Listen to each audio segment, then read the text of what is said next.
Good morning, सुप्रभात, नमस्कार, आपका स्वागत है। कहते हैं कि कई बार बातें जब हद से गुजर जाती है, तब उन बातों का कोई तोड़ नहीं निकलता। लेकिन जब बातें और ज़्यादा हद से गुजर जाती हैं, तब उन बातों का तोड़ भी निकलता है और जोड़ भी निकलता है। आज हम फिर उसी मुद्दे पे बात कर रहे हैं। वही मुद्दा, संवेदनशील मुद्दा कहें या फिर इसको राजस्थान के प्रदेश के युवाओं के हित के मुद्दे की बात कहें।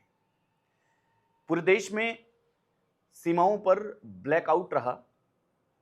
पाकिस्तान और भारत के युद्ध को देखते हुए लोग कई तरह के प्रयास लगा रहे थे कि क्या इस बार भारत और पाकिस्तान का युद्ध होगा। लेकिन शहीद स्मारक पर लगातार एसआई भर्ती को लेकर के थोड़ा सा जोश ठंडा दिखा, क्योंकि मीडिया का ध्यान ब्लैकआउट पर था। मीडिया का ध्यान इंडिया वर्सेस पाकिस्तान के उन हालातों पर था जो हालात देश के लिए महत्वपूर्ण थे। ऐसे में क्या उन लोगों का जोश टूटा, जोश ठंडा हुआ? राजनीतिक विश्लेषकों ने यह तक बताया कि जब मीडिया का सपोर्ट नहीं मिलेगा तो बेनीवाल पुनः वापिस एक बार फिर से टूट जाएगा। लेकिन हुआ इसका एकदम विपरीत। विपरीत ऐसे होता है कि हनुमान बेनीवाल ने लगातार अपने प्रयास से उन युवाओं को जुटाने की कोशिश की। एक लेटर को टैग करते हुए, एक लेटर को प्रदर्शित करते हुए लिखा कि आरपीसी खुद मान चुकी है कि अब उनकी भर्ती है जो उनकी रुकावटें सामने आ रही हैं। ऐसे में कई चीजें सामने आती है कि आरएलपी यानी कि रालोपा प्रमुख हनुमान बेनीवाल किस तरीके का काम करते हैं।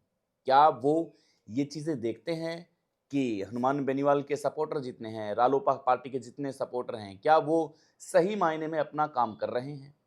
ऐसे में उन्हें वक्त मिला, और वक्त जब मिलता है तो कहते हैं कि सबसे बड़ा लीडर वही होता है जो अपने टूटे हुए घर को बिखेरना या फिर उसको समेटना शुरू कर दे।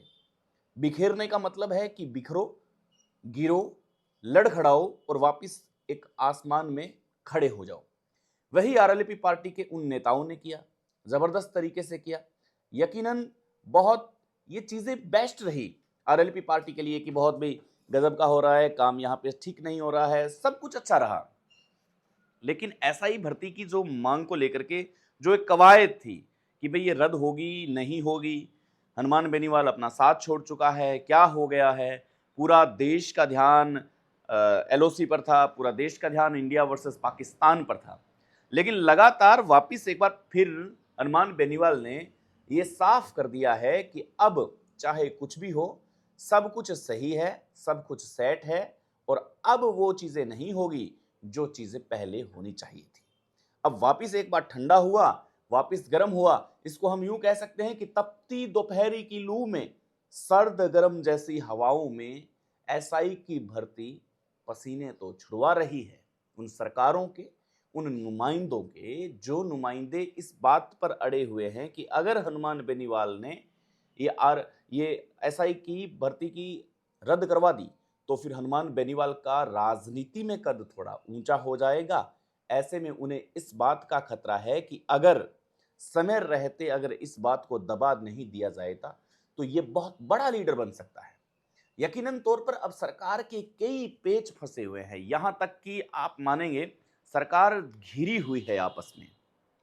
सरकार ये चाहती है कि पूर्ववर्ती सरकार जो कांग्रेस में कुछ गलतियां थी, कुछ लोगों ने अपने रिश्तेदारों को लगाया, अपने लोगों को चिन्हित किया, रसूखदार व्यक्ति जो कोचिंग के ठेकेदार बने हुए हैं, उन लोगों ने बहुत बड़ी धांधली की है।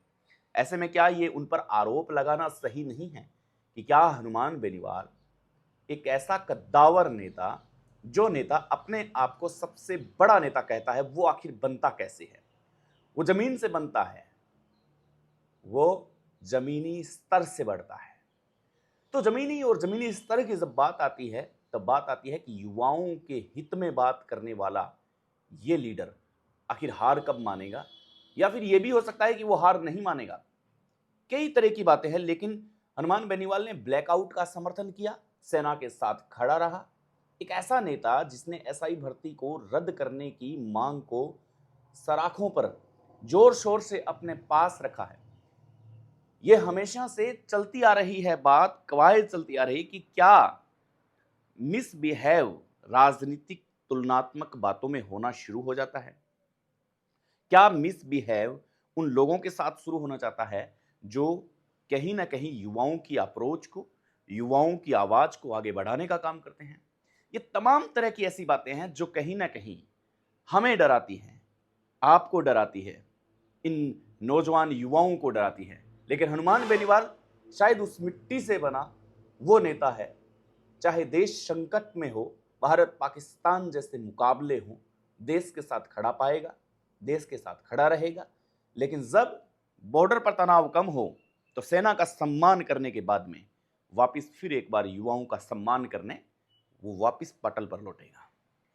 कहते हैं कि लथपथ आगे चल, आगे चल, आगे चल, आगे बढ़, वही कहीं हनुमान बेनीवाल और युवाओं के बीच की कड़ी को संबोधित कर रहे हैं।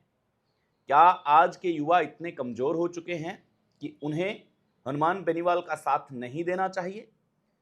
जब कई ऐसी चीजें सामने आ चुकी हैं, एक बहुत बड़ी कोचिंग का नाम सामने आ रहा है, उस पर कोई बोलना नहीं चाहता, कोई जांच नहीं करवाना चाहता, लेकिन खुलेआम सरेआम एक कोचिंग का नाम लिया जाना कितनी बड़ी बात है। उसी कोचिंग में आरोप लगे थे कि जब रविंद्र सिंह भाटी चुनाव जीते थे या कुछ ऐसी दरमिया कुछ बातें थी तो वहां पे कुछ जय जयकारे लगे थे। उस वक्त भी वो कोचिंग सवालों के घेरों में थी कि भाई यहाँ पे क्या हो रहा है, क्या यहाँ पे राजनीति का कोई पाठ पढ़ाया जाता है? अब हनुमान बेनीवाल ने इतनी बड़ी बात कह दी है तो क्या एक निष्पक्ष जांच नहीं होनी चाहिए? क्या वो कोचिंग का नाम खराब नहीं हो रहा है? अगर आपको लगता है हो रहा है तो भाई आप जांच कराएं, ये जांच का विषय है। लेकिन ब्रेकिंग अपडेट यही है कि हनुमान बेनीवाल ने एक बार फिर से वापस ठान लिया है कि करके मुझे दिखाना है, लड़खड़ाना है, उठना है, गिरना है, लेकिन आसमान में उड़ान फिर भरना है। मिलते हैं आपसे, तब तक के लिए नमस्कार, जय हिंद।